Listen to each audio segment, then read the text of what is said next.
نائب وزیر اعظم اور وزیر خارجہ اسحاق ڈار نے کہا ہے کہ عافیہ صدیقی پاکستان کی بیٹی ہے، اس کی رہائی کے لیے سب سے زیادہ کوششیں ہم نے کی ہیں۔ سابق وزیر خارجہ اینٹونی بلنکن سے خود رابطہ کیا تھا۔ صدر جو بائیڈن کے دور کے آخر میں سزا معافی کی درخواست بھی دی تھی۔ ڈاکٹر فوزیہ صدیقی نے وزیر اعظم سے ملاقات بھی کی۔ تحریک عدم اعتماد مشکل فیصلہ تھا جو ملک کی خاطر کیا۔ تحریک انصاف کی حکومت مزید 6 ماہ چلتی تو پاکستان دیوالیہ ہو جاتا۔ امریکہ ثالثی کرے تو پاکستان بھارت سے مذاکرات کے لیے تیار ہے۔ نائب وزیر اعظم اسحاق ڈار کا العربیہ ٹی وی کو انٹرویو۔ کہا ہم ان پسند قوم ہے، کسی ملک سے جارحیت نہیں چاہتے۔ مسئلہ فلسطین اور کشمیر کا حل ناگزیر ہے۔ مسئلہ کشمیر کا حل اقوام متحدہ کی قراردادوں کے مطابق ہونا چاہیے۔ مسائل کے حل کے لیے OIC اور اقوام متحدہ کو عملی اقدامات کرنا ہوں گے۔ بھارت کی ہردرمی کی وجہ سے سارک ممالک کا بلاک بھی ناکام ہو چکا ہے۔ اگر دنیا میں معاشی کارکردگی کے حساب سے کوئی بلاک سب سے پیچھے ہے تو وہ سارک بلاک ہے۔ وزیر اعظم شہباز شریف سے وزیر داخلہ محسن نقوی کی ملاقات ہوئی۔ وزیر داخلہ نے وزیر اعظم کو زائرین کی نئی پالیسی کے حوالے سے بریفنگ دی ہے۔ وزیر اعظم کی وزیر ہوابازی کو زائرین کے لیے خصوصی پروازوں کا انتظام کرنے کی ہدایت کی گئی ہے۔ ملاقات میں بلوچستان کی امن و امان کی صورتحال پر بھی بریفنگ دی گئی ہے۔ وزیر اعظم کی وزیر داخلہ کو گوادر سیف سٹی پر کام شروع کرنے کی بھی ہدایت۔ زائرین کو رواں سال زمینی راستے سے عراق اور ایران جانے کی اجازت نہیں ہوگی۔ فیصلہ وزارت خارجہ، حکومت بلوچستان اور سیکیورٹی اداروں سے مشاورت کے بعد کیا گیا۔ وفاقی وزیر داخلہ محسن نقوی نے ایکس پر لکھا، یہ مشکل فیصلہ عوامی تحفظ اور قومی سلامتی کے پیش نظر کیا گیا۔ زائرین فضائی راستے سے عراق اور ایران کا سفر کر سکیں گے۔ وزیر اعظم نے متعلقہ اداروں کو پروازوں میں اضافے کی ہدایت کر دی ہے۔ زائرین کی سہولت کے لیے زیادہ سے زیادہ پروازیں دستیاب ہوں گی۔ حکومت زائرین کے سفر کو محفوظ اور آسان بنانے کے لیے پرعزم ہے۔ پنجاب اسمبلی میں اپوزیشن کے قائمہ کمیٹیوں کے 4 چیئرمینز کی بحالی پر غور۔ اپوزیشن کے 4 چیئرمینز کو توڑ پھوڑ ہلڑ بازی کے الزام پر عہدوں سے ہٹا دیا گیا تھا۔ اپوزیشن نے چیئرمینز کی بحالی کے لیے حکومت سے بیک ڈور رابطے شروع کر دیے۔ ذرائع کے مطابق اسپیکر پنجاب اسمبلی کی وطن واپسی پر چیئرمینز کی بحالی کا حتمی فیصلہ متوقع ہے۔ اپوزیشن چیئرمینز کو حکومتی ارکان کی تحریک عدم اعتماد کے ذریعے فارغ کیا گیا تھا۔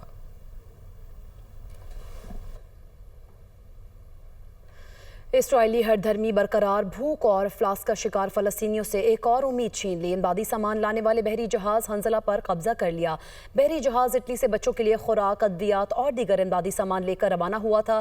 خبر ایجنسی کے مطابق اسرائیلی اہلکاروں نے زبردستی کشتی پر چڑھائی کی۔ بحری جہاز پر اسرائیلی قبضے کے تھوڑی دیر بعد ہی لائیو ویڈیو نشریات بھی بند ہو گئی۔ اسرائیلی فوج نے جہاز پر سوار نہتے بین الاقوامی سماجی کارکنان پر اسلحہ بھی تانے رکھا۔ جہاز پر سوار 21 رکنی عملے میں ڈاکٹرز، امدادی رضاکار اور اراکین پارلیمنٹ سوار ہیں۔ فرانسیسی رضاکار خاتون اما فوریو نے آخری لمحوں میں اپنی پوسٹ میں لکھا کہ اسرائیلی فوج آ چکی ہے، ہم اپنے فون سمندر میں پھینک رہے ہیں، غزہ میں قتل عام بند کرو۔ امداد لے جانے والے جہاز پر اسرائیلی فوج کے قبضے کا یہ دوسرا واقعہ ہے۔ واضح رہے کہ گزشتہ ماہ بھی ایک امدادی جہاز کو اسرائیلی فوج نے قبضے میں لیا تھا۔ اسرائیلی فوج نے غزہ کے 3 علاقوں میں فوجی کارروائیوں میں وقفے کا اعلان کر دیا ہے۔ خبر ایجنسی کے مطابق آج سے المواسی، دیر البلاح اور غزہ شہر میں روزانہ صبح 10 سے شام 8 بجے تک فوجی کارروائیوں میں وقفہ ہوگا۔ ادھر عالمی دباؤ نے اسرائیل کو گھٹنے ٹیکنے پر مجبور کر دیا۔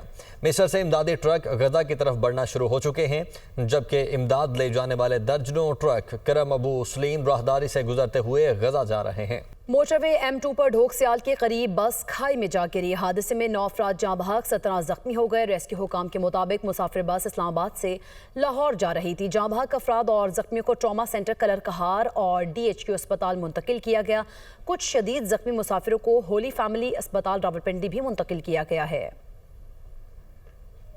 اور کراچی میں حکومتی دعووں کے باوجود چینی کی قیمتوں میں کوئی خاص کمی نہ آ سکی۔ شہر کے مختلف علاقوں میں مختلف قیمتوں پر چینی فروخت کی جا رہی ہے۔ ہمارے نمائندے سالک شاہ وہاں پر موجود ہیں، وہ مزید تفصیلات بتا رہے ہیں۔ ہاں جی بالکل، تمام تر حکومتی دعووں کے باوجود جو ہے کراچی سے ملک کے مختلف جو علاقے ہیں وہاں پر چینی کی قیمت جو ہے وہ کنٹرول نہیں ہو پا رہی۔ ایکس مل ریٹ کی اگر بات کریں 165 ہے۔ کراچی کی مختلف مارکیٹوں میں جو جوڑیا بازار کی جو مارکیٹ ہے وہاں پر 173 174 کے حساب سے چینی مل رہی ہے، لیکن کراچی کی مارکیٹوں کی دکانوں کی بات کریں تو یہاں پر چینی جو ہے 190 سے 195 اور کہیں کہیں جو 200 روپے کی جو فی کلو بھی فروخت ہو رہی ہے۔ اس وقت ایک شہری میں سے موجود سے معلوم کرتے ہیں چینی کے ریٹ کوئی کہیں فکس نہیں ہے۔ ابھی میں اس وقت طارق روڈ میں کھڑا ہوا ہوں، یہاں بھی ابھی آیا ہوں، 200 روپے بتائی جا رہی ہے، کہیں 250 ہے، کہیں 180 ہے، کہیں 190 ہے، کوئی فکس ریٹ کہیں مل نہیں رہا۔ हर कोई अपनी मनमानी कर रहा है और इसमें गवर्नमेंट को चाहिए कि चीनी के रेट को कंट्रोल करे और इसका जो असल रेट है, एक्स मिल रेट है 160 या 150, उसके ऊपर लाए। बिल्कुल, यहाँ पर जो आने वाले जो शहरी उनका यही कहना है कि मुख्तलिफ दुकानों में, मुख्तलिफ मार्केटों में जो है हर दुकानदार ने अपना एक रेट जो है मुतय्यन कर रखा है। लेकिन फिल वक्त जो है कराची की जो मार्केटों में चीनी की कीमतें जो हैं वो एक बार फिर उरूज पर हैं। जी, हुकूमत की जानिब से चीनी की कीमत तो मुकर्रर की गई है, लेकिन दुकानों से चीनी गायब है। लाहौर में चीनी की कीमत 173 रुपये फ़ी किलो मुकर्रर की गई है। दुकानदारों का कहना है कि 190 रुपये में खरीद कर 173 रुपये में चीनी कैसे फ़रोख्त की जाए, इसलिए चीनी बेच ही नहीं रहे। मज़ीद बता रहे हैं ज़ैन अली।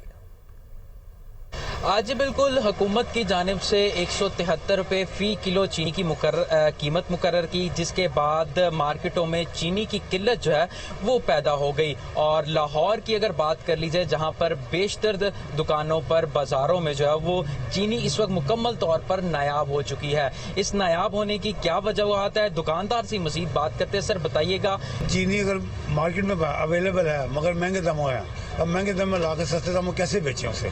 अगर सस्ते दामों में बेचे तो 15-16 रुपये पल्ले से पड़ते हैं। अब इतना नुकसान तो कोई भी दुकानदार बर्दाश्त नहीं कर सकता। और बैड डेढ़ बेरे की बात हो तो उसमें एडजस्टमेंट हो जाती है। आज बिल्कुल दुकानदार शिकवा कर रहे हैं कि हुकूमत ने 173 रुपये फ़ी किलो चीनी की कीमत तो मुकर्रर कर दिया, लेकिन पीछे जो होलसेल मार्केट है, पीछे से जो मार्केटों से जो चीनी है वो महंगे दामों मिल रही है। जैसे ही जो पीछे से चीनी सस्ती होगी तो उतने दामों में लाकर हुकूमत के रेट के मुताबिक जो है वो दोबारा बेचना शुरू कर देंगे। जी, कोयटा में चीनी की कीमतों में इस्तेहकाम ना सका। चीनी फ़ी किलो 190 से 195 रुपये फ़रोख्त की जा रही है। इस बारे में मज़ीद बता रही है हमारी नुमाइंदा आयशा इमरान। हाँ जी बिल्कुल, जहां हमने चीनी की कीमतों में मुसलसल इजाफा देखा, वहीं अब 2 माह गुजर जाने के बाद भी चीनी की कीमतों में जो है वो इस्तेहकाम नहीं आ सका है।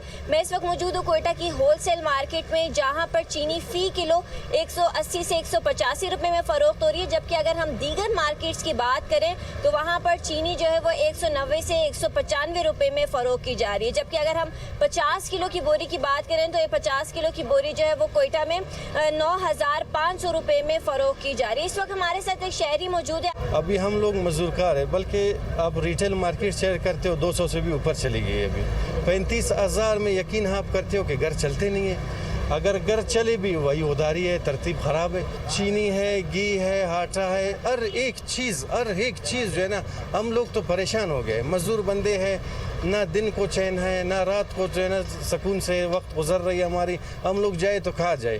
जी, जैसे कि आपने सुना कि शहरियों का जो है वो हुकूमत से मुतालबा है कि प्राइस कंट्रोल कमेटी को फ़ाल किया जाए और चीनी की कीमतों में कमी की जाए, ताकि शहरियों को जो है वो रिलीफ फराहम हो सके। जी, उधर पेशावर में गुज़श्ता एक हफ्ते के दौरान चीनी की कीमतों में इजाफा देखने में आया है। 8,500 रुपये में फ़रोख्त होने वाली बोरी अब 9,100 रुपये तक पहुँच चुकी है।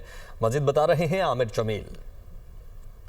जी बिल्कुल, पेशावर में भी गुज़िश्ता हफ्ते से चीनी की कीमतों में इजाफा देखने में आया है।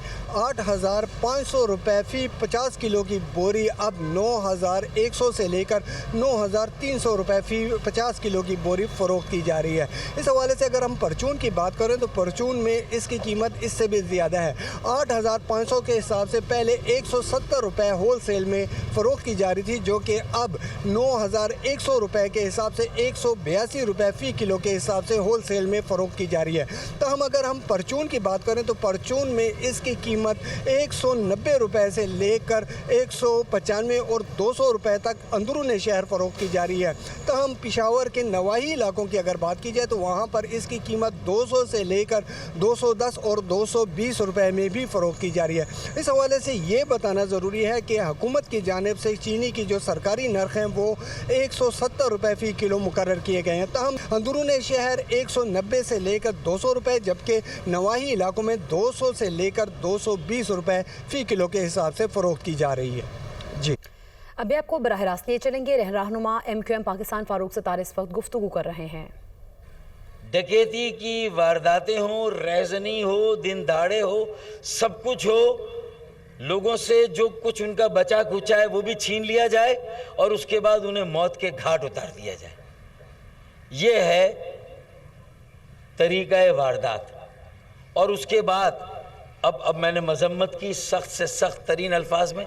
अभी गुज़िश्ता 2 दिनों में ज़मान टाउन का हमारा सेक्टर या टाउन है और यहाँ अब्दुल मतीन कुरैशी और वकास नाम के एक नौजवान की शहादत हुई रहज़नी में, और उनसे सब कुछ छीना गया, उन्होंने सब कुछ दे दिया, उसके बावजूद भी उन्हें जहाँ बहक किया गया, उनकी ज़िंदगी उनसे छीन ली गई। अब सवाल ये पैदा होता है कि FIR कटाने के लिए 8-8 घंटे अहले खाना थाने में बैठे रहते हैं और थाने में वो अमला मौजूद नहीं है FIR काटने वाला। ये मुझे फैसल महमूद के घर वालों ने बताया।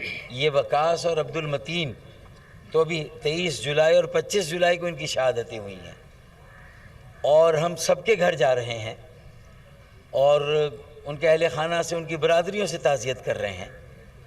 लेकिन ये यहाँ सारी बातें बताने का मकसद, ये बहुत सारे नाम मेरे पास हैं कि तकरीबन जनवरी से लेकर अब तक जो शहादतों का सिलसिला है, सिर्फ ज़िला कोरंगी में 50 के करीब 2 साल की बेटी भी उसमें शामिल है, हुरैन नाम की।